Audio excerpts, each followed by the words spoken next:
for NBC Sports Bay Area in our 95.7 The Game Giants Insider. And Dave, I don't want to jinx it. Can they do it, though? Can we get the sweep today, potentially, the first one of the year on August 26, 2026? Because I looked into it, and there's been 8 other teams in the history of Major League Baseball to complete a full season without having a sweep. Although I'm going to say 7 because one of those teams was the Cardinals in 2020, and I don't think that counts. But can they do it, Dave? Good morning. God, we don't want to be on that list. We do not want to be on that list. So this might be the best chance. We got a lot of – I'm looking at the schedule coming up. There's a lot of Dodgers on there. The chances of a sweep in one of those series doesn't seem all that great. Road trip coming up. I guess, if they win the game on Monday, that would count as a sweep, right, of the Braves, even though it was separated by. Chasky's not giving that one to you. If they won all 3, then you got to count it. I think that counts. But, let's hope so.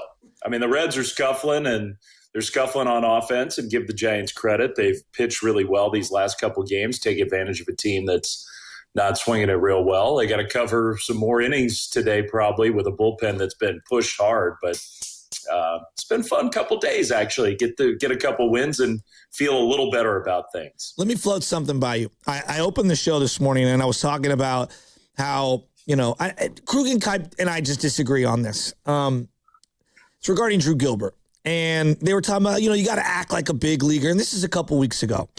And I respect the hell out of him. But I was listening to like TJ McConnell, and I was listening to Peyton Pritchard, and a different sport.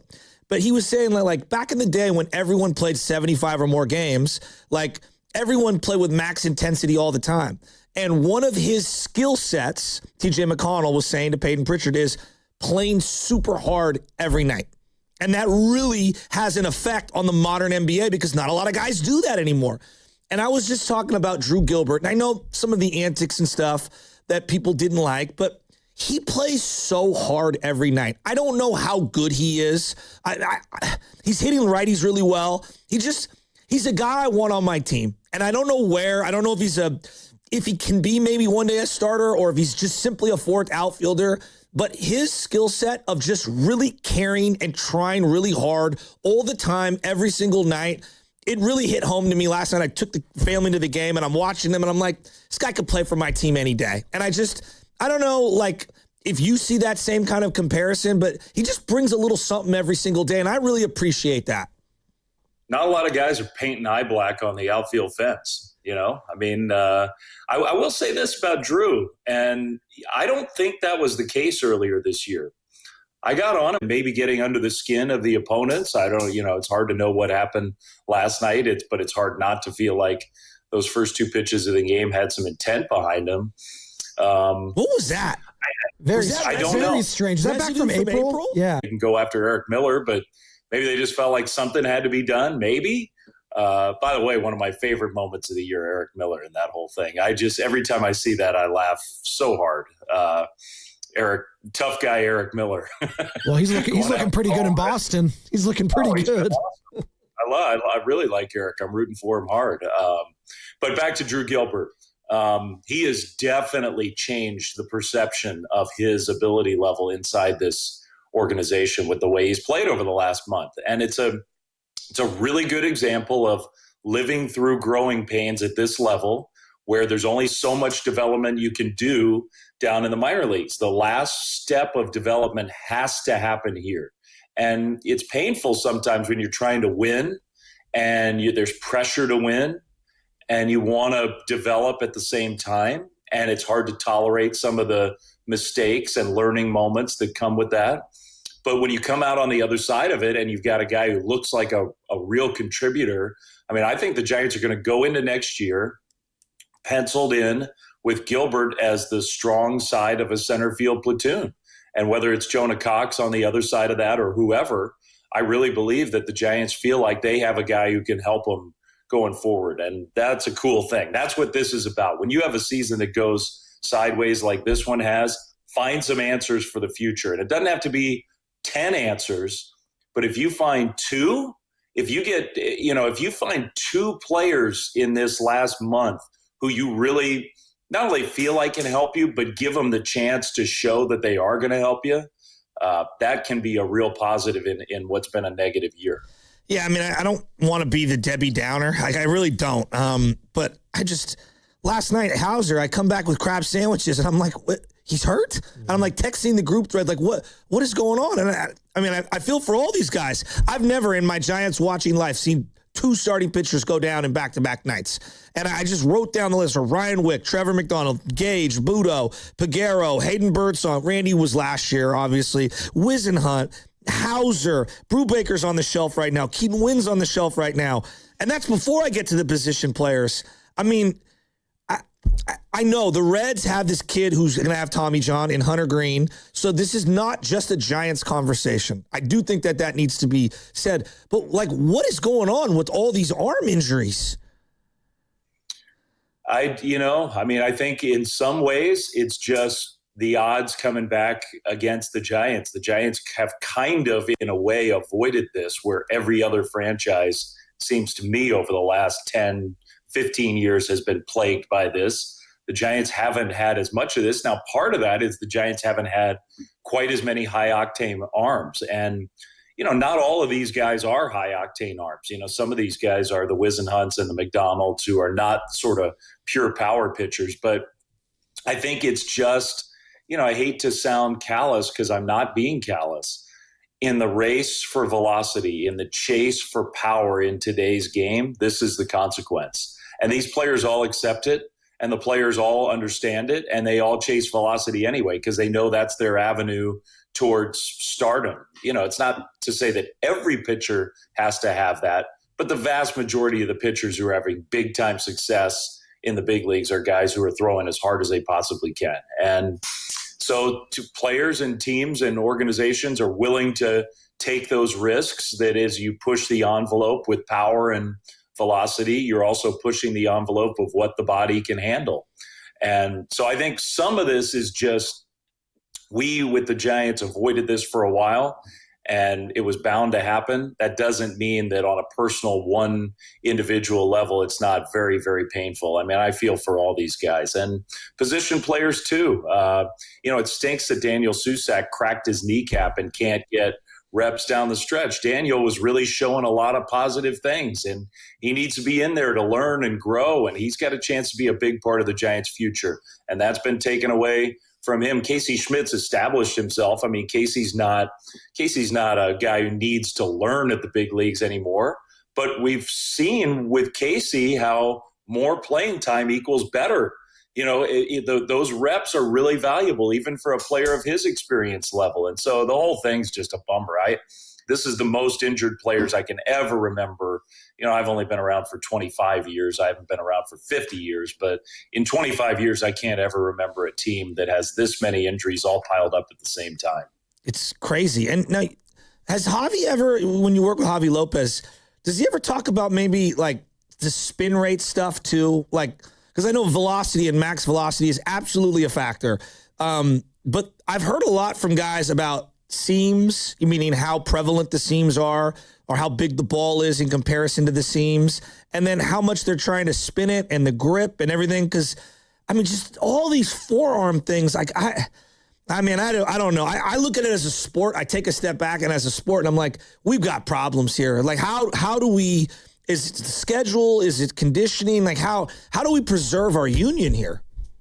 I don't think it's any of that. I think it's purely pushing the envelope of what's physically possible to try to get to that top level performance. And when you do that, you push the body sometimes beyond what it can take. And I don't know. I've thought a lot about this, because you're right. This is like an existential thing for baseball. It is.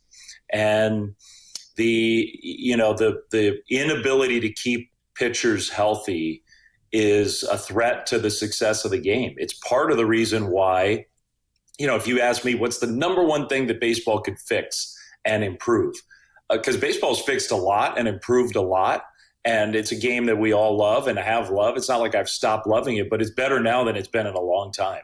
And what is the last thing that I think is the missing piece of the puzzle? And that's the prevalence and prominence of the starting pitcher. and making the starting pitcher the center of the drama on a lot of nights. We miss that. Like when all three of us were growing up, that's what you open the paper in the morning and you looked at those starting pitcher matchups. That's how you determine how good a game was. It wasn't really, in a lot of ways, it wasn't what the standings said. It was who those starting pitchers were. And so, I remember as a kid, where's Dwight Gooden going to slot in, and wanting to find, who's he facing on the other side. And we've kind of lost that in baseball. And a major reason why we've lost that is injury. But okay, so that's the groundwork. But how do you tell teams and players, stop chasing elite performance, stop going for your ceiling? You can't. Like you just can't regulate that. You can't say you're not allowed to throw over 95. If you throw over 95, it's an automatic ball. Like that sounds ridiculous, doesn't it? I mean, that would be the type of thing you would need to do, I think, to not like that would prevent all injuries, but something like that would, at least put you on the path to maybe having these players not push themselves to the brink of collapse. And you can't do it. So I don't know that it's a solvable problem. The physiology of the human body doesn't want to get along well with guys trying to throw as hard as they throw now. Talking with Dave Flemming here on the River Islands guest line. And we've actually been talking a lot about this with the 49ers. Obviously, different sport. It's football, but the Niners have obviously had their fair share of injuries. And obviously, George Kittle is a big name coming back, activate off the PUP list, just tore his Achilles back in January. And Shasky, rightfully so, was like, I don't want this guy playing week 1 in Australia. Well, I think we might need to slow play this. He's 33 years old. Like I hear his concern on that, but it's how are you going to tell a guy like George Kittle, Dave? Impossible. Hey, you're going to be on a snap count. You're not going to go balls to the wall. Yeah. Like you might have to be, more of a receiver, and you're not going to block as much. Like it's easier said than done when these guys are just wired differently, Yeah, that's impossible. And look, I think the thing that all of us struggle sometimes to really comprehend is this is pro. These guys are getting paid big money. And the attitude of everybody in those rooms, in those locker rooms, in those clubhouses, in the front offices is we're cutting you big checks to play. And we're handing you all this money. This is your job. All these people are here in these stands to watch you play. So play.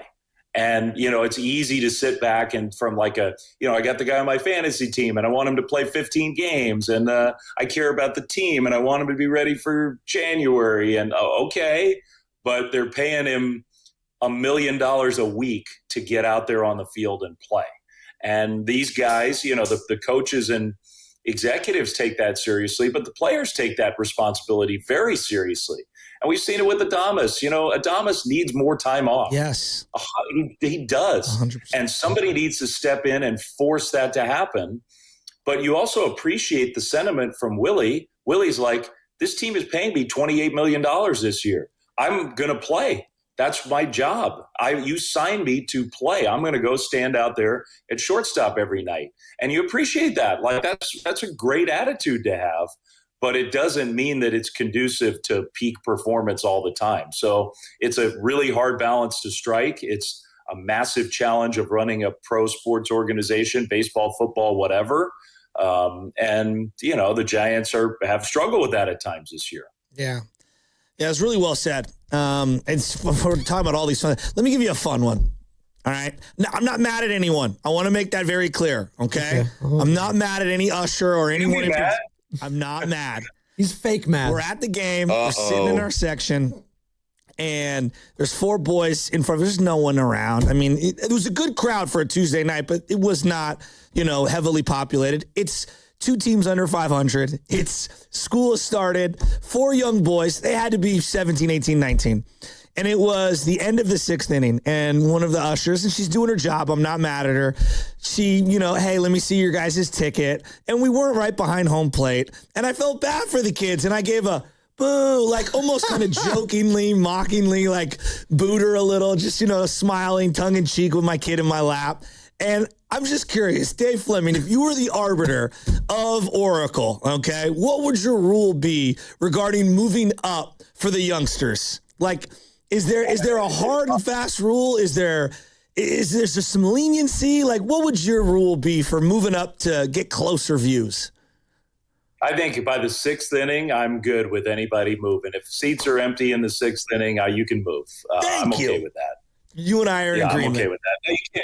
Maybe you can't move to a suite, or you can't move to those special food or whatever, but you can move if it's after a certain point in the game on a night like last night. Now, if it's a jam-packed Friday night, exactly. I don't want people roaming the ballpark, hunting for 4 open seats and, wandering around in front of everybody while the game's going on. Yeah. So I think there's some feel and nuance there, but it's always hard to blame these ushers and people for doing their job. Some supervisors telling them, this is the rule, you got to enforce it. And these people take their job seriously, but a little nuance is always for me. I'm always watching Diamond Notes. Make sure to kind of squeeze in there somewhere. There was a record-breaking night last night. Not only did Willie Mays hit 4 home runs in one night, LJ hit his first ever home run in the little field in left field, but then also went on to hit 3 more. So he had a 4 home run night as well, wearing the black and orange on the baby field last night. So it was a record-setting night. 4 home runs, huh? Yeah, 2.5. Yeah. I think he's the youngest to hit a home run ever in the history of that ballpark. What he's not telling you, though, Dave, the bat was corked, unfortunately. Yeah, there was a secret substance there. Yeah, it was a corked bat. Him and Sandy Sosa actually dropped it off to him before the game. Reminds me of this. I recently rewatched the umpire scene from Naked Gun. Oh, and, they're emptying the corks from the bat or whatever. That made me laugh again. I hadn't seen that in a long time. We were having a long conversation before you came on regarding just baseball as a whole. And look, the Dodgers are very well run. There's a variety of reasons why they are where they're at. And I'm not trying to say the only reason is because of the money or whatever. I was making a longer-winded argument, and it's tough to put it into a question to you, but basically that the system, the baseball financial system is off in comparison to the other sports. And I used Minnesota as an example, not the extremes of Tampa or Sacramento A's. And it's hey, Justin Jefferson can be retained, no problem, for the Minnesota Vikings. Hey, Anthony Edwards is retained, no problem. And you're building around those players. In the modern era, I'm not sure if Joe Mauer came up today that the Minnesota Twins, given they don't have an RSN, could be able to afford him. And if they could, well, they wouldn't be able to afford the rest of the team around them. And it's a larger question regarding how the Dodgers go about business. And my thing to Joe was, hey, the questions would be, well, what team's trading for him? The clock's starting and the Dodgers are going to get him and they're going to give him $400 million. And I'm not saying that the Dodgers are the big bad guys. They've obviously found loopholes and found ways to it. I just think the business of baseball needs some adjustments, and they are an example of it feels gratuitous when I look at their salaries. I think the Minnesota one, that's a pretty good example, actually, of how the disparities in the sports play out with superstar players. I think one of the main issues, and I don't know how you solve this without a salary cap, if you could somehow limit contract length, I think that would go a long way towards, the biggest advantage, in my opinion, that the NBA and the NFL teams have in terms of retaining those players is there's no such thing as a 15-year deal. There's no such thing as we're paying Juan Soto for the next 2 decades just because we don't care about the second 10 years. We don't care. That's hard for a lot of franchises to pull off. And I think if it were the case where you could only sign a 5-year free agent contract, I think a lot of those smaller market teams would be willing to go to a high number each year for 5 years to keep their players around. Now, maybe without a salary cap, maybe the Dodgers would just say, we're going to pay you $100 million a year for 5 years. And who cares?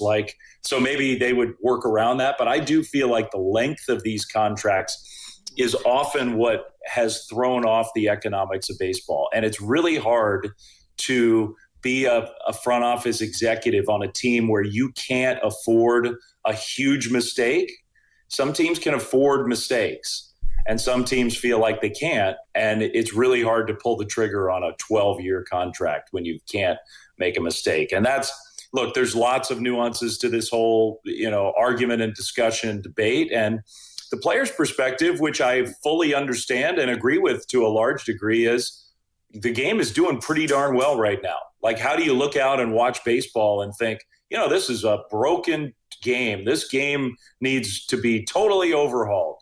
Like, I'm looking around, the Brewers are playing great. The Rays are playing great. They're leading their divisions. They're churning towards the playoffs. You got big market teams. You got small market teams. You got young players. You got old players. You got attendance is up. You got TV ratings are way up. It's like, so I kind of get the argument but I also am sympathetic to the idea of it's not a great system when half of your franchises feel like they can't keep their great players around.